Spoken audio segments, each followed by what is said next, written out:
Welcome to the Let's Do Video podcast. My name is David Maldo, and today we're going to talk about a personal pet peeve of mine, vertical videos.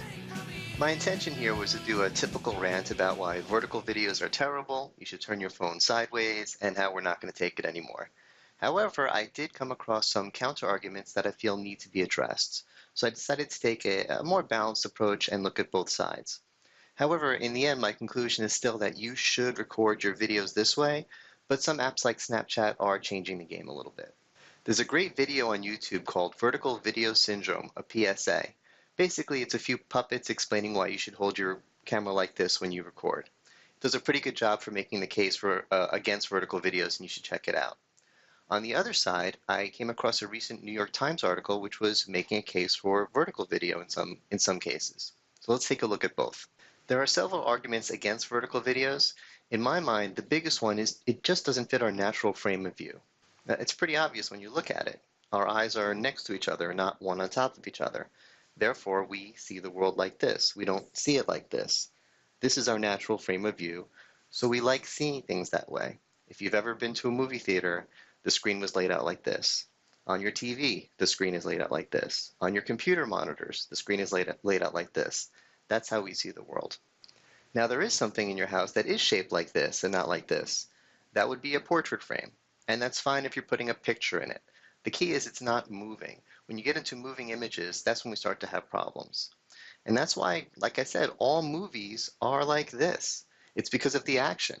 And think of your favorite movie. Think of a great movie like The Godfather. Do you really think it would be better if we cut out two-thirds of the screen with black bars and got rid of two-thirds of the action? Of course not. Now, I know what some of you are thinking. Okay, in general, we should record videos like this. I get it. But if my friend is standing there doing something and I'm just recording him or her, well, it's basically a portrait. I should hold it like this and I'll capture them perfectly. No, you should still hold it like this. You won't cut off their head. You won't cut off their feet. You might have to take a half a step back, but you'll still capture them. And then you'll get everything they're doing. If they move, they'll still be in frame. You won't lose them in a second. And if they move a lot, it's easier to keep them in frame with this. If you're holding it like this, a little bit of motion, everything goes crazy. You give people a headache trying to watch that. You don't want to do any kind of moving video like this. Now, I'm afraid some of you may still have exceptions. Like, oh, well, I want to record something that's video and it's not really moving a lot. No, it still is annoying to look at it with those black bars on the side. People are going to be watching it on YouTube. YouTube is shaped like this. Make it fit what people are going to watch it on and not what you're trying to record. Always, no exceptions, always record videos like this. This is for portraits, this is for videos. Now, like I said, there is a counter argument in this New York Times article, and it did make a few points, but I think it went a little too far. So let me address first what it got right. The first thing it mentioned is that some people will watch content on a phone and they're not going to turn it. For example, if you use Snapchat, this is the way you use Snapchat. You hold it like this. A Snapchat video is like this. No one's going to turn it to watch it like this.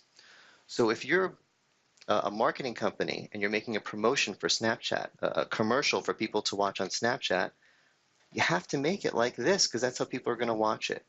It would be better if you could convince people to turn their phones so they could see it normally and have a wide field of view. But since they're not going to turn their phones, you should record it this way. I'm also okay with FaceTime. FaceTime, we're not recording the scene around me. It's just my face. My face fits in the window this way. Even so, when I'm on FaceTime, half the time I still turn it like this. But it's not going to be recorded, and it's not going to be put up on YouTube. Anything that's recorded and put up on YouTube, I'm going to watch it on my wide monitor, and I don't want to see those black bars. Now, that leads to the trickiest thing, which is Facebook. A lot of people watch Facebook on a wide monitor at their desk, but some people just watch Facebook here. So if it's a person who's watching Facebook here and you know they're not going to turn their phone, how do you record a video for them?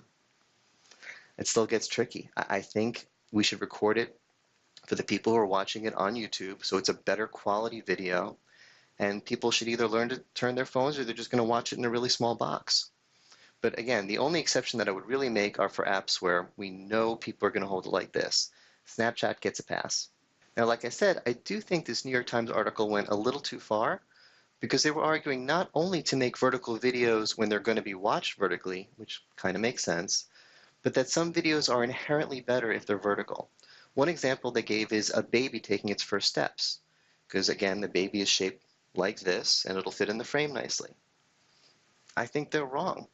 It's not about having the baby fill the entire space. If you hold it like this, you still get the baby, and you get the parent on one end letting the baby go, and the parent on the other end encouraging the baby to walk to him or her. You get the scene.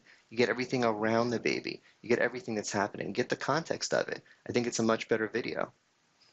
Another example they gave is this video where a big inflatable minion is coming down the street. And the reason they thought it was good for vertical is because it's moving away and towards the camera. There's not a lot of left or right motion. But even in this video, I want to see the context. It starts going off the road. What is it going to hit? What is it going to run over? I can't see. It's boxed in with these boxes.